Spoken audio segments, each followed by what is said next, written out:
All right. So, welcome back to another episode of Sober Yoga Girl. I am really excited to have Emily Kileen with me here today. And Emily is a sober coach and a spiritual yoga teacher. And we actually met a couple of months ago when I was a guest in Emily's sober summit that she organized. And so I'm super excited to kind of carry on the conversation and hear a bit about your journey, Emily. So welcome. Thank you so much for having me on here. It's a pleasure to be chatting with you again. Really happy to have you here. So let's jump into it. I'm curious if you could tell me a bit about yourself, where you are from and who you are and kind of what your interests are. Absolutely. I'd love to share. So right now I live in Northern Arizona. And like you mentioned, I am a sobriety coach and a spiritual yoga teacher. I plan on staying in Northern Arizona. I've got 20 acres here on a beautiful ranch property with my husband.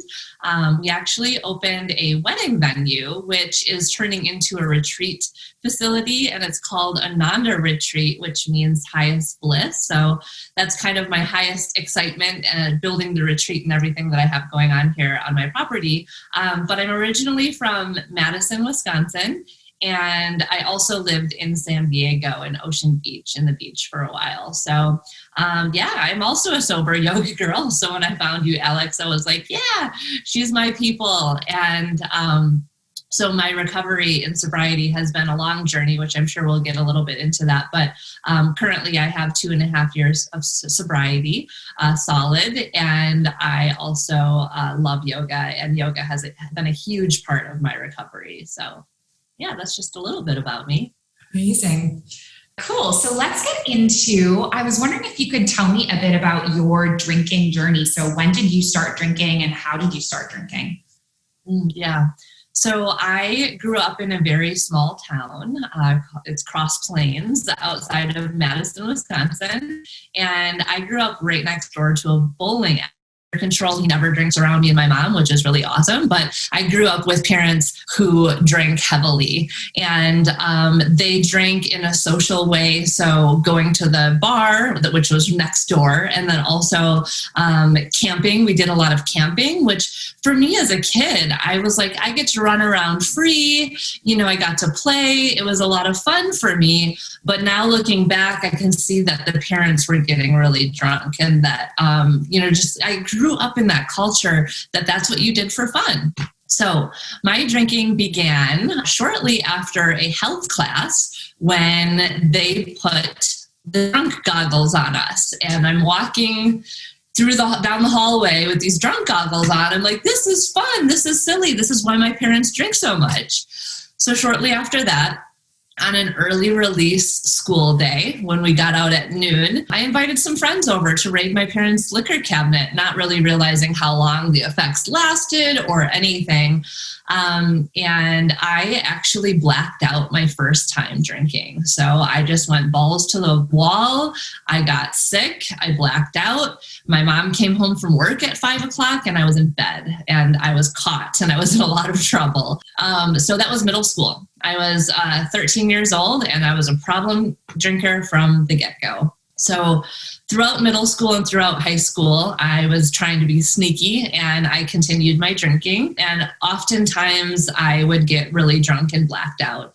And I knew that I wasn't drinking like my friends. And when I would get the alcohol, there was never enough. Like, I always wanted to make sure that we had multiple 30 packs. And they're like, we don't need that much. I'm like, yeah, we do. So that's kind of how it started. And for me, it wasn't until I got out on my own when I was 18 when things really started to unravel, because when I was in high school, I still kept decent grades, and I was on the varsity dance team all 4 years. And, I was a typical high schooler that was a partier, but still holding it together. So yeah, that's how my journey started. And it sounds a lot like when you talk about being kind of a typical high schooler dancer who also partied, it sounds a lot like my high school experience. I was kind of this straight A kid who was in the choir and the editor of the newspaper and did all this stuff, but I also was just like this wild party girl on the weekend. And so I can really relate to that. Yeah, absolutely. So my high school was like one town in closer to Madison, which is a college party town. So we would go to the downtown parties. When we were in high school, I'd tell my parents that I was going to the Union, which was like a music venue on the lake, that I would say, I'm just going down there to go dancing. But then I would go to the parties and end up drinking and driving and coming home. I don't know how I never got a DUI. I'm really blessed that I didn't get in a car accident or hurt anybody. But yeah, I was pretty reckless, that's for sure. Yeah. And so you mentioned that it got worse when you left home. So how did your alcohol consumption increase over time?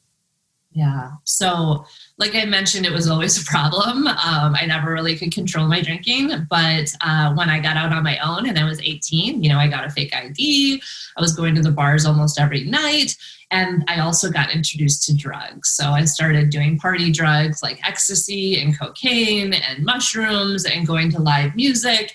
And then, staying up all night. And sometimes drinking the next day. And so that's when my work ethic started to go down the drain. I was going to a tech college, but I remember waking up and going to school, blacked out even, and coming out of class and wondering where in the heck my car was. I started to lose my job. So I was a waitress, and it was kind of a running joke for many years because I've been on this journey for so long that I would lose a job and then I would get a better one. So when I was sober, I was so on point. And a great worker. But when I was drinking and on a bender, I just didn't care about going into work or anything like that. So that's when it started to, in the 12 steps, they say, is it affecting your life and your, the things that, your obligations? And it certainly was. And at that point, my mom had been sober for a while. So I knew about AA. And so I actually went to my first 12-step meeting when I was only 19 years old. So it was definitely a very serious problem at a very young age, but I wasn't ready to quit. And so I kept going back out, but kept, I hung out with my mom, who is my best friend now. And she was my best friend then too. So we would go on sober vacations and I was able to still have fun, but I wasn't ready to give up the party life. So I kept going back to that, even though it wasn't working for me at all. Right. Yeah. And so what was the turning point for you when you started the sober journey? I would say I've had many, many turning points. So it's really even hard to think back at that time. When I went to my first AA meeting, I think what happened is we had a raging party and my parents were helping us move from one apartment to the next apartment. And we were all up all night. And my parents showed up and there was a ton of people at my house still partying. I think that's probably when I went to my first AA meeting. And after that, it was turning point after turning point. So I went to my first AA meeting when I was 19.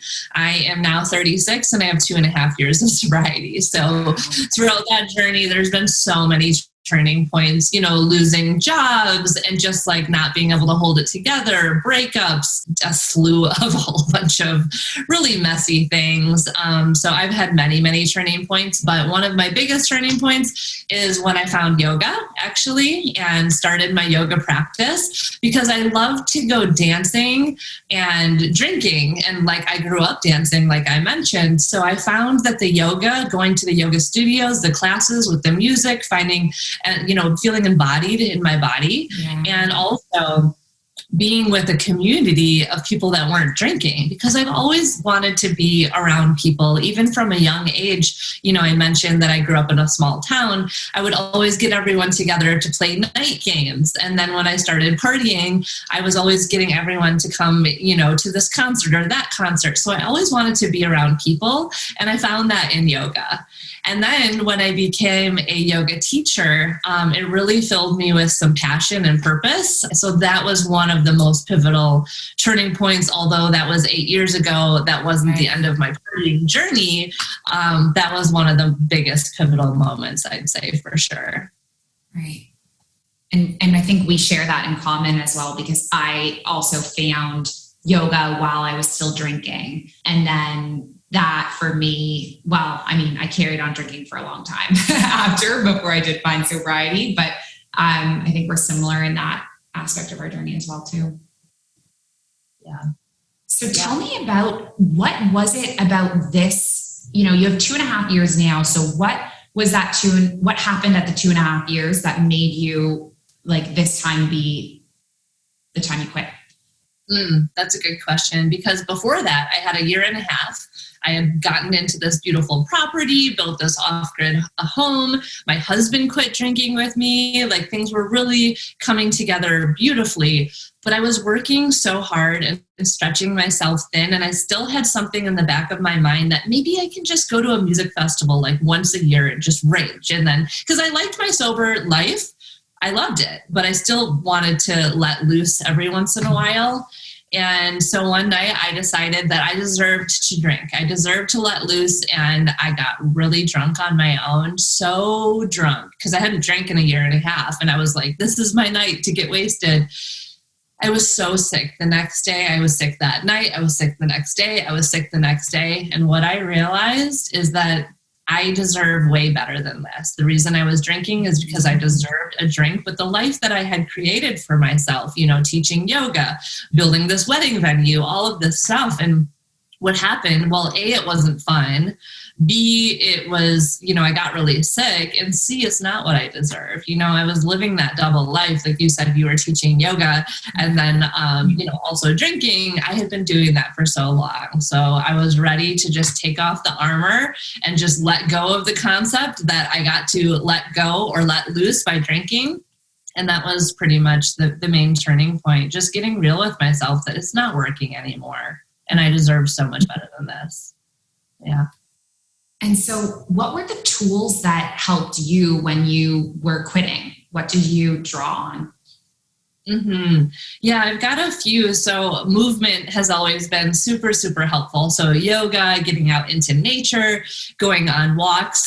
That's one of my highest tools. Another one is connecting with other women in sobriety, which I've been doing for a long time, but just kind of releasing the party lifestyle. What I tell myself is that I had my years to party. Like, I had a lot of fun. There was a lot of shit show moments as well. But I've had my time to party, and I'm ready to grow up and kind of create my new life. And then the other two tools that are super helpful, and I love to share this one: hungry, angry, lonely, tired, the HALT method. And so really just taking extreme self-care. And a lot of times when we feel like we want to drink, we're one of those things. So I've always got snacks around. I've got coffee. I take my bedtime really seriously, because being tired was one of my biggest triggers. And then also hungry. A lot of times when we feel like we want to drink, we're just hungry. And if we can have a snack, then the urge goes away. So the HALT method was super helpful. And then just playing the tape forward.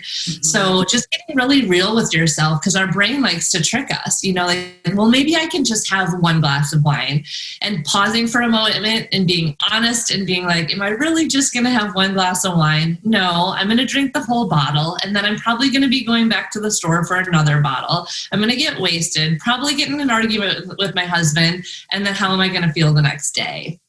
So also, speaking of the next day, I like to plan, going to the farmer's market or going to a yoga class in those times when I was still struggling. Luckily, I really don't have the desire to drink anymore. Setting yourself up for success and planning something fun for the next day, and really just realizing, like, I don't need to go out and rage on Friday and Saturday night, because what I really enjoy doing is going to yoga and the farmer's market and hiking and doing those things that feel good. So yeah, there's been a lot of tools, but those are a few. I love that. I think that's the first time I've heard the HALT method.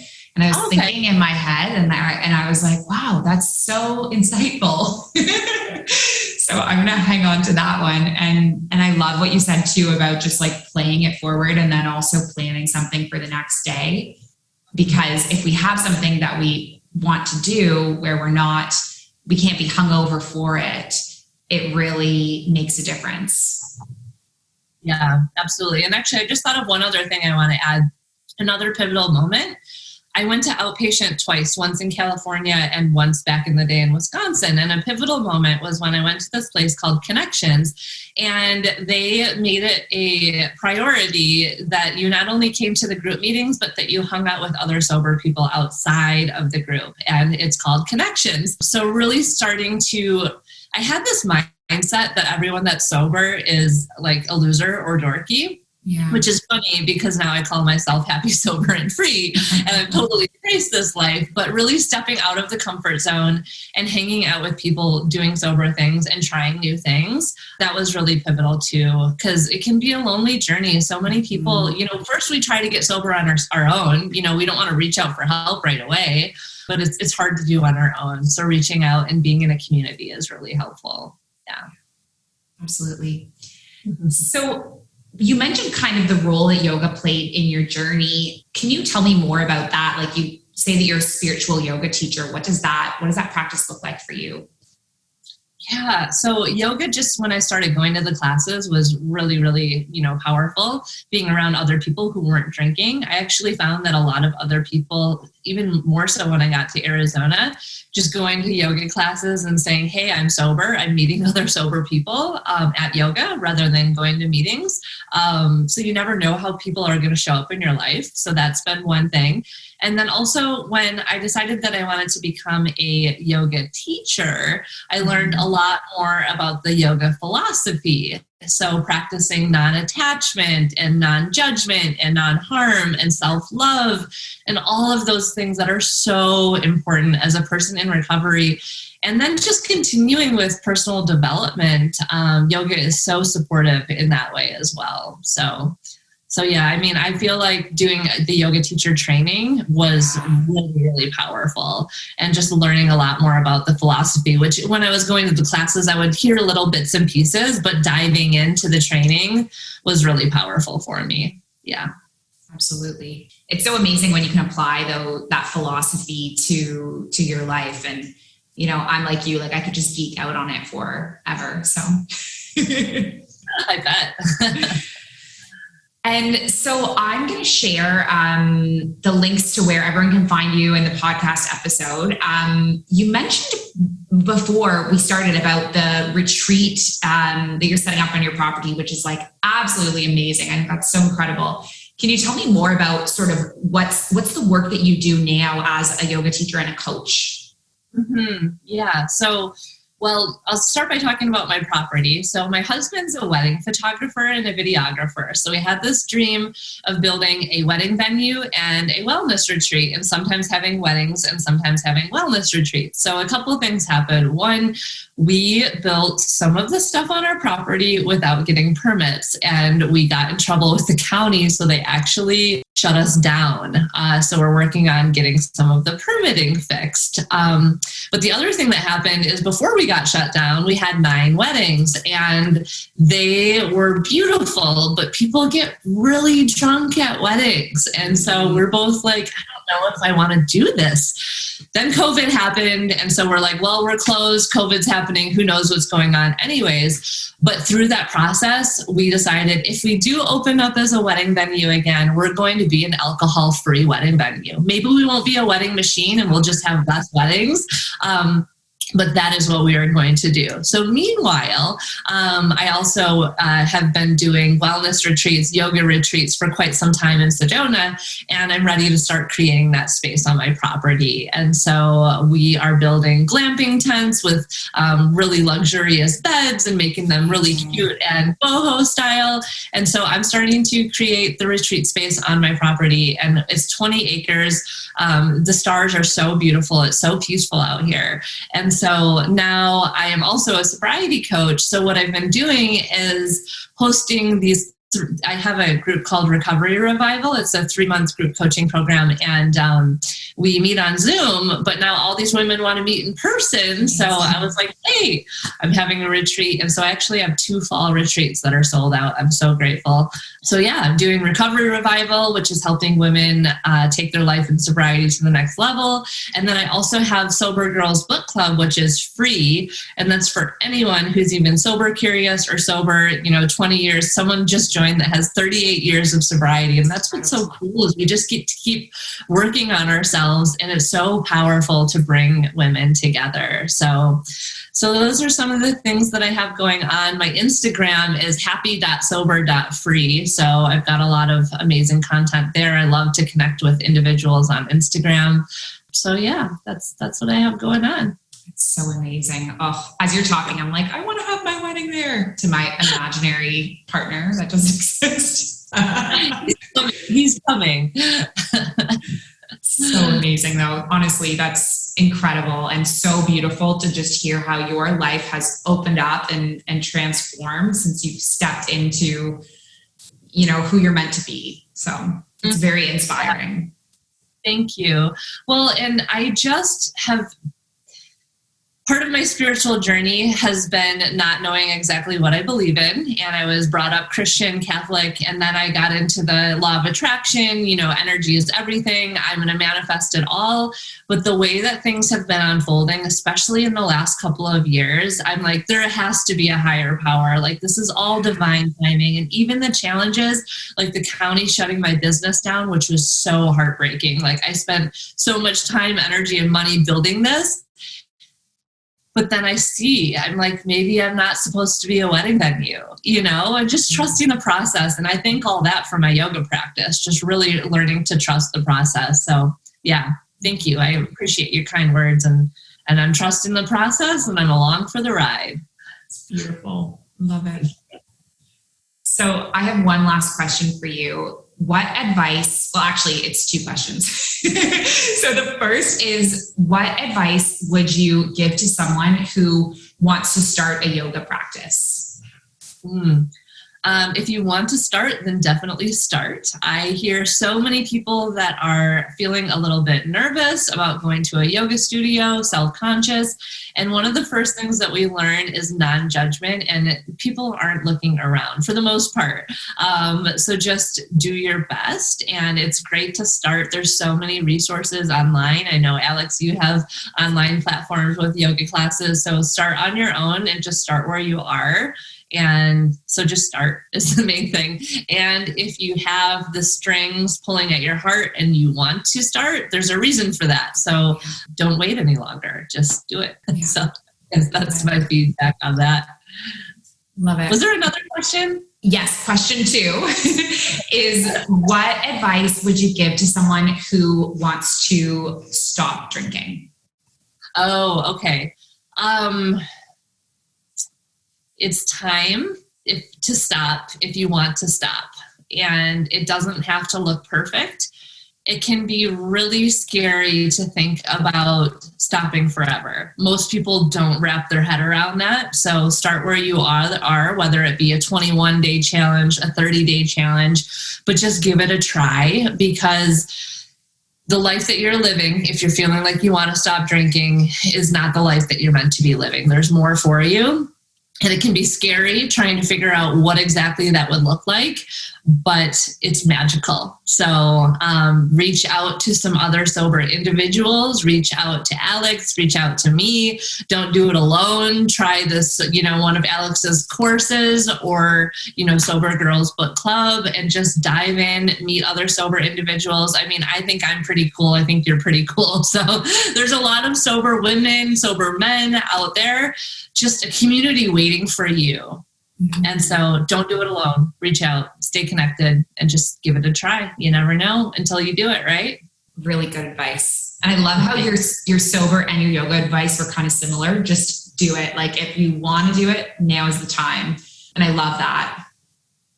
Yeah. Well, life is now. So, I mean, whatever you want to do, if you have the thought to do it, like, make it happen. I mean, my life has been super messy, and I'm an entrepreneur, and I've really learned that it gets to be messy and it doesn't have to be perfect. And so if you feel a calling on your heart to do anything, whether it be sobriety, starting a business, doing yoga, like, why wait? To do it now. So yeah, it's kind of my philosophy.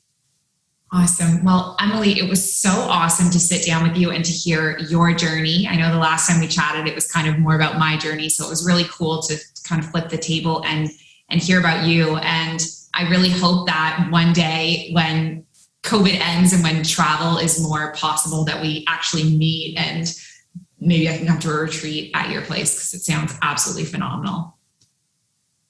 Thank you. I would love it. And I would love to get over there too. So we'll cross our fingers that that's happening in the future. And I'm just so grateful to be on this podcast and to be connected with you, because I feel like we have so many similarities, but yet so many different things that we're offering too. So I totally believe in collaboration over competition. And thank you so much for having me on here today. Oh, you're welcome. Take care, Emily. See you soon. Okay. We'll see you soon. Thank you. Bye. Bye.